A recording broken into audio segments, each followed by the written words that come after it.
특세금철이 한창인 지금 하나님을 더 알아가고자, 하나님과 더 씨름하고자 이 자리에 오신 개식교 성도님들 진심으로 환영합니다. 우리 성도님들 한 분 한 분 진짜 마음 다해 응원합니다. 내일 또 새벽에 더 많은 은혜 누리시길 축복합니다. 오늘 3장 말씀이 시작되기 전에 다니엘은 신분의 변화를 겪습니다. 다니엘서 2장 48절과 49절 말씀인데요, 우리 다 함께 한 목소리로 읽어보도록 하겠습니다. 시작. 왕이 이에 다니엘을 높여 귀한 선물을 많이 주며 그를 세워 바벨론 온 지방을 다스리게 하며 또 바벨론 모든 지혜자의 어른을 삼았으며 왕이 또 다니엘의 요구대로 사드락과 메삭과 아벳느고를 세워 바벨론 지방의 일을 다스리게 하였고 다니엘은 왕궁에 있었더라. 아멘. 다니엘이 느부갓네살 왕의 꿈을 해석해주고 이에 감동한 느부갓네살 왕이 다니엘을 높은 지위에 올려줍니다. 다니엘이 바벨론 온 지방을 다스리게 되었습니다. 지혜자 중에 권력자가 되었습니다. 그래, 네 말은 맞고 너는 좀 아닌 것 같아, 이렇게 판단할 수 있는 그런 자리 말입니다. 이제 뭔가를 바꿀 수 있는 권력을 얻게 된 이 다니엘은 자신과 함께할 일할 사람들을 그렇게 부릅니다. 다니엘이 바벨론의 메인 무대로 입성할 때에 함께 넘어와서 공부했던 왕실 교육기관의 동기생들입니다. 바벨론이 예루살렘을 침공해서 이스라엘 왕족과 귀족 중에서 지혜롭고 용모가 뛰어난 자를 뽑으라 하여서 여러 소년들을 데려갔습니다. 그 중에 당시에 이 친구들이 있었는데 그 이름은 하나냐, 미사엘, 그리고 아사랴였습니다. 이들은 강제로 동원이 되었고 또 이름 또한 바뀌게 됩니다. 바뀐 이름이 사드락, 메삭, 아벳느고입니다. 정복당에서 나라를 잃어버린 포로 신세의 이들이 어느 순간 정신 차려보니 강력한 나라의 왕실 교육기관에서 교육을 받았고 받는 교육마다 또 하나님이 은혜를 더하셔서 은혜를 베푸셔서 거기서 읽는 모든 서적들을 이해하게 하셨습니다. 그리고 거기에 또 지혜를 더하여 주셨습니다. 포로로 잡혀간 당시에 이들은 누가 죽여도 쉽게 죽을 수 있는 그런 처지였습니다. 그러나 알고 보니 하나님의 귀한 뜻이 있었습니다. 유다 예루살렘을 정복한 바벨론이 분명히 더 강한 나라죠. 그런데 결과적으로 보니까 승리한 이 바벨론 사람들을 다스리는 리더는 망해버린 예루살렘 출신의 포로들이었습니다. 소위 집안이 빵빵해서 공부 정말 열심히 해서 갖출 것 다 갖춰도 출세하기가 쉽지 않습니다. 승승장구 승진하기 쉽지 않습니다. 그러나 하나님의 일하심으로 그 뜻이 있는 곳에서 역사가 일어납니다. 승리하고 전리품처럼 잡아온 이 포로들이 자신들의 리더가 되었습니다. 바벨론의 리더로 세워진 이들. 하나님은 도대체 왜 이리도 일을 어렵게 풀어 가시는 걸까요? 참 이해하기 어렵습니다. 그러나 우리는 말씀에서 그 답을 찾아봅니다. 고린도전서 1장 26절부터 29절까지의 말씀입니다. 다 함께 읽어봅니다. 시작. 형제들아 너희를 부르심을 보라. 육체를 따라 지혜로운 자가 많지 아니하며 능한 자가 많지 아니하며 문벌 좋은 자가 많지 아니하도다. 그러나 하나님께서 세상에 미련한 것들을 택하사 지혜 있는 자들을 부끄럽게 하려 하시고 세상의 악한 것들을 택하사 강한 것들을 부끄럽게 하려 하시며 하나님께서 세상의 천한 것들과 멸시받는 것들과 없는 것들을 택하사 있는 것들을 폐하려 하시나니. 아멘. 하나님께서는 하나님의 그 전능하심을 증명하시기 위해서 사람의 능력보다는 하나님의 임재하심으로 인하여 만들어진 그 사람들을 사용하신다는 것입니다. 하나님이 선하신 분이시며 우리 하나님이 하시는 일들이 모두 옳기 때문에 우리는 이 사실을 분명히 기억해야 됩니다. 아무 육체도 하나님 앞에서 자랑할 수가 없습니다. 제 설교문엔 찬송 가사를 하나 적어왔는데 막상 성도님들 앞에서 부르려니 쑥스러워서 지금 하질 못하고 있습니다. 모든 것이 은혜 은혜 아시죠? 예, 그거 적어왔는데 하려니 부끄럽습니다. 그래서 다 함께 한번 불러봤으면 좋겠습니다. 후렴 아시죠?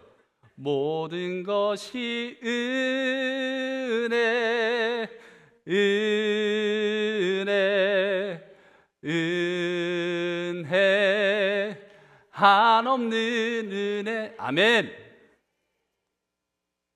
이 찬양이 바로 이 다니엘 세 친구들의 그 고백입니다. 하나님이 영광 받으셔야 하는 것이 당연한 일입니다.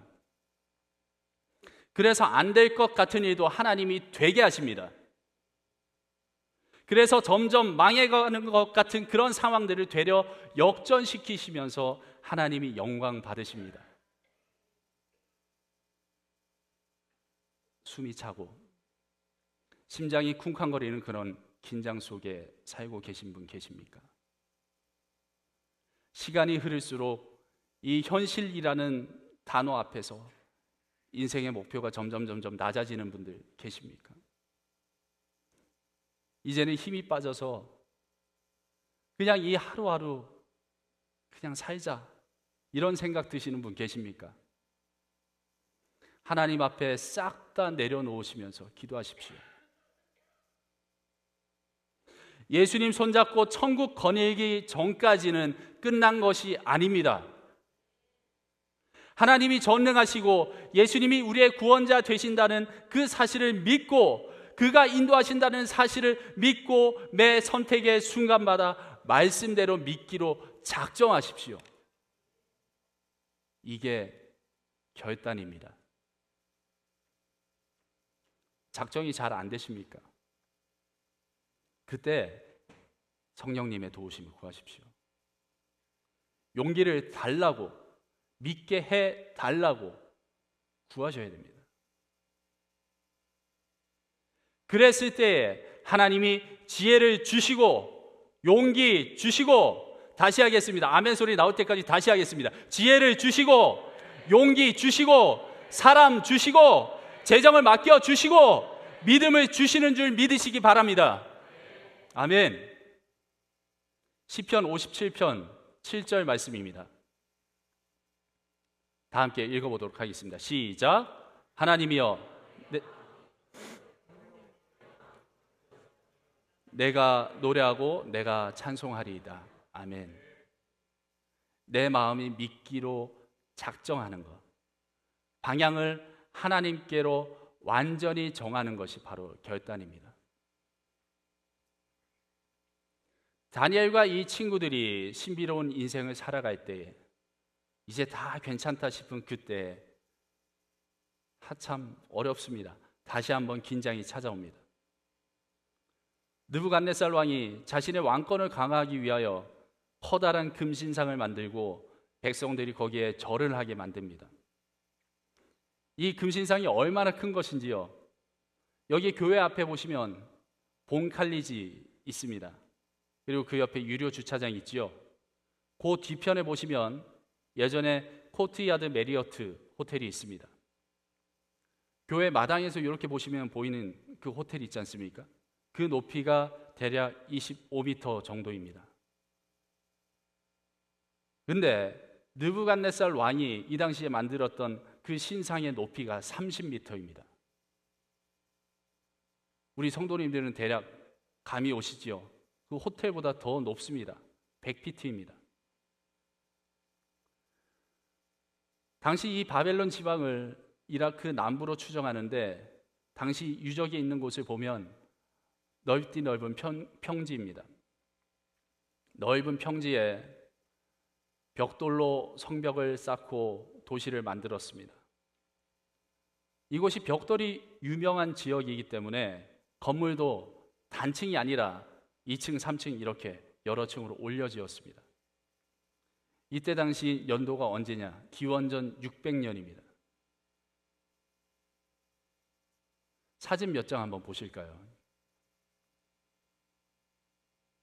네, 감사합니다. 오늘 이거 잘 안 듣는 것 같습니다. 위에서 눌러주시면 감사하겠습니다. 바벨론의 풍경을 그때 당시의 자료를 검토해서 고증을 해서 어떤 화가가 굉장히 섬세하게 그려놓은 작품입니다. 바벨론의 전경입니다. 저런 평지가 있습니다. 그 다음 그림 부탁드립니다.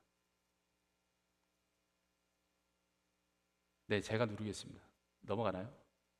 네, 감사합니다. 네, 바벨론 거리에 그림이 있었고 실제 현장입니다. 아직도 저 유적들이 있더라고요. 다음 사진 한번 보여주시겠습니까? 다음 사진이요. 네, 감사합니다. 아까 그 메인 도로 같은 그런 도로입니다. 참 웅장하게도 지어놓은 것 같습니다. 저 도시에서요, 모두가 보일 정도의 신상을 올려야 했으니 제법 높아야 됐겠지요. 아주 거대한 신상을 지었습니다. 만들었습니다. 도시 어디서나 그걸 보면서 느부갓네살 왕을 떠올리도록 말입니다. 그런 신상을 만들고 백성들 앞에서 선포하는 것이 이랬습니다. 화려한 악기들의 소리가 들릴 때에 그 자리에서 엎드려 절하지 않으면 어떻게 된다고 나와 있습니까? 벌금이나 매를 때린다고 나와 있습니까? 아니면 감옥에 넣겠다, 뭐 이런 정도로 얘기를 했나요? 오늘 말씀을 보니까 그것이 적발되는 순간 그 즉시로 풀무불에 던져버린다고 합니다. 느부갓네살 왕의 입장에서는 그 음악 소리가 자신의 위대함을 드러내는 그런 예술이었고, 또 그 금신상은 자신을 대신하는 존엄한 존재였고요. 거기에 절하는 백성들은 자신의 성취욕을 최대치로 자극시켜주는 그런 일이었습니다. 그런 악법을 지금 선포한 것입니다. 자신을 신격화하고 사람들을 세뇌시켜서 움직이려는 통제욕이 발동한 것입니다. 그런데 느부갓네살 왕의 이 선택은 상당한 악수가 됩니다.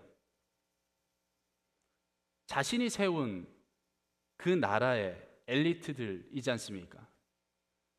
하필 나라를 움직이는 핵심 인력 3인이 금신상에 절하지 않았습니다. 사드락, 메삭, 아벳느고가 절하지 않자 그 자리를 또 탐내던 사람들이 있었겠죠. 그들이 이 3명의 친구들을 고발합니다. 그러자 느부갓네살 왕이 분노하여서 이 3명을 부르고, 이 3명은 그래도 지혜로운 친구들이니까 한번 타일러 봅니다. 자, 봐봐. 지금 너희 목숨 쥐고 있는 건 나 맞지? 나 왕이 알지? 지금 이 상황은 어떤 신이라도 이거 해결해 줄 수 없다. 잘 생각해. 그러니까 이제라도 좋게 절하고 좋게 좋게 가자. 이런 식입니다.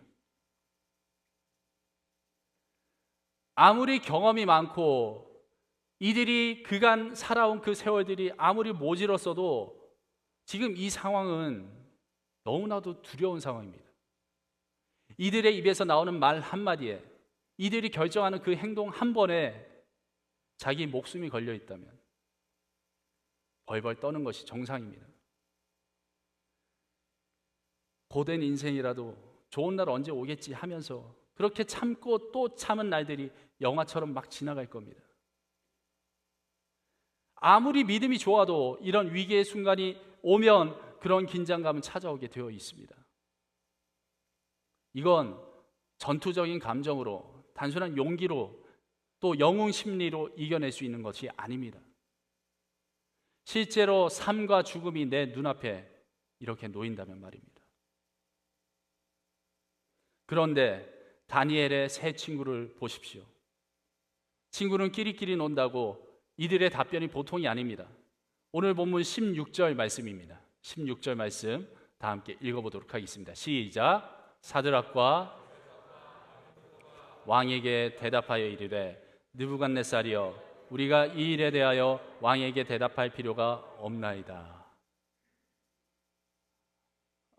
자기 엄마 아빠가 아닙니다. 왕입니다. 목숨을 쥐고 있고 매정하게 날려버릴 수 있는 존재 앞에서 저들이 대답합니다.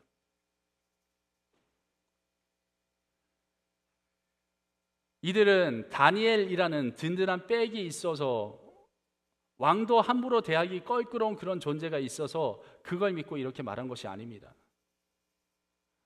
다니엘은 나라 전체를 다스리는 일에 종사하고 있었기 때문에 그 자리에 없었을 수도 있다, 이렇게 신학자들이 생각하고 있습니다. 왕에게 대신 어필할 존재도 사라진 겁니다. 당장 죽고 사는 문제인데 여기서 이 세 친구의 믿음이, 이 세 친구의 결단이 드러납니다. 이 일에 대하여 왕에게 대답할 필요가 없습니다. 이게 무슨 말이냐 하면 이들에겐 이게 당연한 일이라는 겁니다.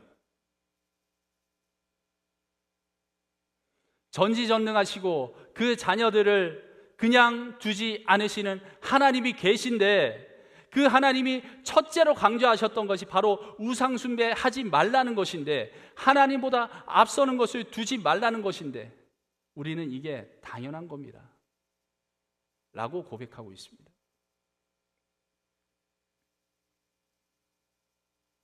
이해를 쉽게 돕기 위해서 예를 한번 또 들어보겠습니다. 주인과 함께 있는 강아지를 한번 생각해 보십시오. 자기보다 큰 개가 지나가도 겁먹지 않습니다. 심지어 상대가 누구든 막 덤비려고 듭니다. 지저댑니다. 그런데 우스꽝스럽게도 그 강아지를 이렇게 끈을 묶어놓고 그 개가 있는 상황에서 주인이 살포시 자리를 피하면 어떻게 됩니까? 깨갱하고 가만히 있습니다. 언제 그랬냐는데 조용해집니다. 누굴 두려워해야 되는지 이 강아지가 안다는 것입니다. 그 작용을 말씀드리는 겁니다. 날 아끼고 사랑하는 주인이 함께 있으면 누가 오든 상관없다, 덤벼라 하고 용기가 생기는 겁니다. 네가 누구든 간에 우리 주인이 더 강하다는 걸 난 알아 라고 더욱더 용기 내어서 덤비는 것입니다. 자, 그럼 이 강아지의 주인이 다른 곳에 가지 않고 계속 그 자리에 함께 있다면 어떻겠습니까? 잘 들어보십시오.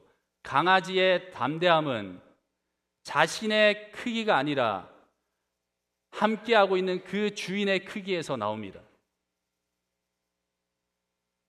사드락, 메삭, 아벳느고는 분명히 알고 있었습니다. 느부갓네살은 인간 권력의 최고 자리에 있지만 하나님보다 높은 존재는 아닙니다. 자신들은 정말 작디 작은 존재가 맞습니다. 다 털렸습니다. 말 그대로 포로입니다. 가진 것 하나 없고 하나님의 인도하심 따라서 왔습니다. 이 자리마저 없어지면 이들은 진짜 인생 끝나는 겁니다. 그런데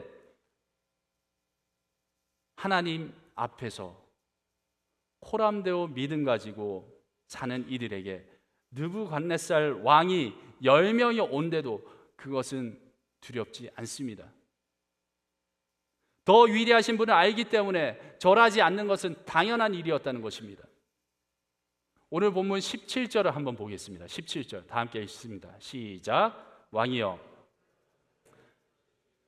우리를 맹렬히 타는 풀무불 가운데서 능히 건져내시겠고 왕의 손에서도 건져내시리이다. 아멘.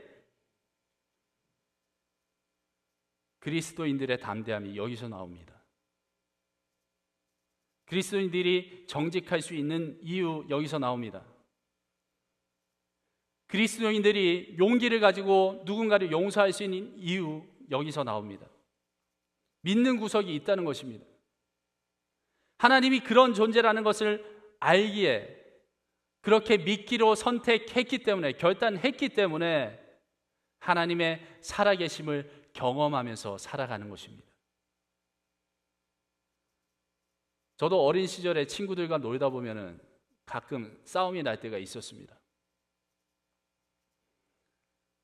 저는 일러 바칠 분이 하나님밖에 없었기 때문에 자주 써먹지는 못했습니다만 간혹 어떤 친구들이 이런 비겁한 방법을 씁니다. 친구 녀석들이 제게 뭔가 서운한 것이 생기면 이렇게 얘기합니다. 우리 아빠한테 다 이럴 거야.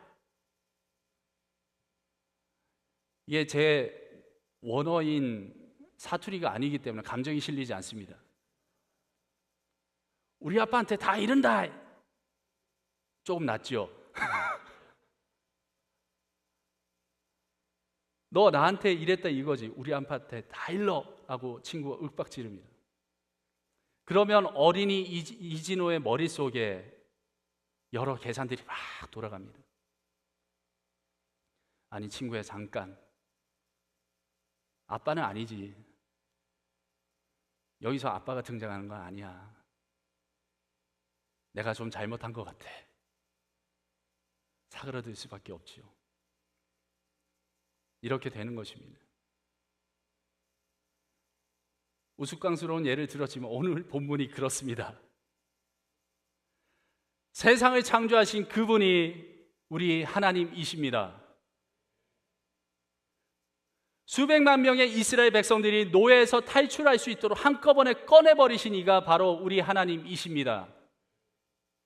틈만 나면 하나님 원망하고 우상 만들고, 틈만 나면 말 안 듣고 지 마음대로 하는 인간들에게 그래도 사랑한다, 사랑한다. 그래, 내가 너 사랑한다, 나 여기 있다 하시는 그 하나님이 우리의 하나님이십니다. 하나님의 그 마음이 내 마음에 닿으면서 축축하게 적셔지는 그 순간이 오면 하나님이 나와 함께 하신다, 나를 인도하신다 고백이 절로 나오는 것입니다. 믿기로 결단하면 내가 힘 꽉 주고 어떻게든 방향을 틀어보려고 했던 이 인생길이, 이 태도가 힘이 빠지면서, 그리고 이런 고백이 나옵니다. 18절 말씀입니다. 다 함께 읽겠습니다. 시작. 그렇게 하지 아니하실지라도 왕이여, 우리가 왕의 신들을 섬기지도 아니하고 왕이 세우신 금신상에게 절하지도 아니할 줄을 아옵소서. 아멘. 담대하기 때문에, 선하신 하나님을 믿기 때문에, 그리 아니하실지라도 하나님이 하시는 일이 항상 옳았고 내 인생 끌어갔습니다라는 믿음 가지고 저 고백을 하고 있습니다.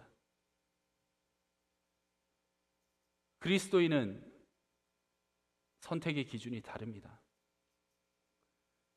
세상의 법도 아니고요, 우리 가정의 철학도 아니고요, 하나님이 귀하다고 하신 것을 함께 귀하다 여기고 하나님이 부정하다 하신 것을 부정하게 여기고 그 말씀대로 선택하는 것입니다. 그게 그리스도인의 기준입니다. 우리는 그걸 결단이라고 부른다는 것입니다. 내가 생각한 것과 다른 결과가 예상되어도 그렇게 하지 아니하실지라도. 겟세마네 동산에서 예수님이 아버지, 이 잔을 내게서 치워주시옵소서 기도하셨던 것처럼 이게 정말 쉽지는 않습니다. 그러나 우리는 그걸 선하다고 믿기로 선택했습니다. 왜? 선하신 하나님이 선택하신 것이기 때문입니다. 내가 세운 기준이 아니라, 못나디 못난 내가 세운 기준이 아니라 선하신 하나님이 선택하신 시나리오이기 때문입니다. 우리는 미래를 알지 못합니다. 하지만 하나님은 아십니다. 우리는 사람 마음을 움직일 수도 없습니다. 그러나 하나님은 하십니다. 하나님이 마음을 돌려버린 왕이 몇 명입니까? 마음을 돌려버린 사람이 몇 명입니까? 우리는 성경을 통해서 그것을 보았습니다. 우리는 초자연적인 역사를 이룰 수 없습니다. 그러나 하나님은 하십니다. 바다를 가르시고 새로운 땅으로 인도하셨습니다. 우리는 병자를 고치고 죽은 사람을 살리고 부활의 역사를 이룰 수 없습니다. 그러나 예수 그리스도는 하셨습니다. 동네에 약하고 더럽고 치사한 별의별 인간 군상들 우리 주님이 다 찾아가셔서 친구가 되어주셨습니다. 하나님 그런 분이십니다. 왜? 우리 하나님은 그런 능력이 있으시기 때문에, 그들을 변화시킬 능력이 있으시기 때문에 찾아가서 사랑한다 말씀하시고 변화시켜 주셨던 것입니다. 성부 하나님이나 성자 예수님이나 성령 하나님이나 모두 다 그런 분이십니다. 그런 하나님을 믿기로 결단했더니 오늘 본문은 또 참 골치 아픈 시나리오가 펼쳐집니다. 이들은 풀무불로 향합니다. 풀무불이 우리 세대에서 잘 사용하는 말이 아니어서 무엇인가 하고 찾아봤습니다. 불이 저 잘 타게 하려고 바람을 보내는 기구가 있습니다. 이렇게 펌프질하면서 보내는, 그걸 풀무라고 합니다. 바벨론이 벽돌로 유명한 동네였습니다. 아까 그림에서 보신 것처럼 정말 많은 벽돌이 있지 않습니까? 그 벽돌을 거기서 만들어내고 그렇게 쌓아서 만든 겁니다. 이 벽돌을 구우려면 커다란 가마가 필요합니다. 한두 개 필요한 게 아니기 때문에 엄청나게 큰 가마가 필요합니다. 작은 가마가 아니라 커다란 가마였습니다. 그림을 한번 부탁드리겠습니다. 완전히 똑같지는 않겠지만 중동에 있는 그 문화를 전수받은 사람들이 지금도 저렇게 옛날 방식으로 가마를 운영하고 있습니다. 벽돌을 만들고 있습니다. 벽돌 공장입니다. 지금 저 벽돌을 쌓아서 입구를 막아놨죠. 그리고 구멍이 조금 뚫린 게 보이실 겁니다. 그 다음에 확대 사진을 제가 올려놨습니다. 저 구멍으로 저 안을 볼 수 있는 겁니다. 뭐 성경에 있는 이 스토리의 그때 당시의 모습이 이것과 동일하진 않겠지만 저런 걸 상상하면서 한번 보시면 됩니다. 저 가마 안에 벽돌이 잘 구워지려면 어느 정도 강한 불이 필요한가 찾아봤더니 그나마 뭐 여러 자료들을 찾아서 저 불의 화력을 좀 볼 수 있는 게 바로 저 영상입니다. 풀무불. 저 안에서 벽돌이 저렇게 빨갛게 달아오르고 있습니다. 감사합니다. 다음 영상도 부탁드리겠습니다. 현대의 다른 지방에서 저렇게 벽돌을 만들고 있는 겁니다. 가스통 엄청나게 많죠? 저기서 저렇게 불이 나오는 소리가 이런 소리입니다. 감사합니다. 감사합니다. 그 풀무불에 우리 다니엘과 세 친구들이 들어가게 된 것입니다.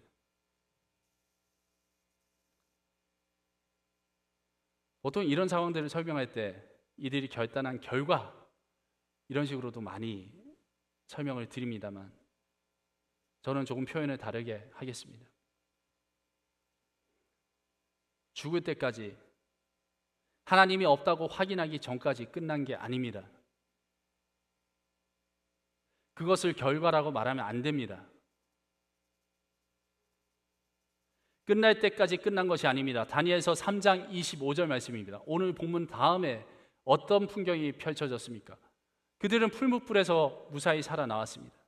그걸 본 왕이 고백하고 있습니다. 다 함께 읽겠습니다. 시작. 내가 보니 결박되지 아니한 네 사람이 풀무불 다니는데 상하지도 아니하였고 그 넷째 모양은 신들의 아들과 같도다 하고, 저는 결과라는 단어를 이 시점에 사용하겠습니다. 믿기로 결단한 결과, 신들의 아들과 같은 그분과 함께하며 풀무불 속에서도 불타지 않고 살아나오는 은혜를 입게 됩니다. 27절에 이들의 상태가 기록되어 있습니다. 머리털 하나 상하지 않았고 불탄 냄새도 없었다고 기록되어 있습니다.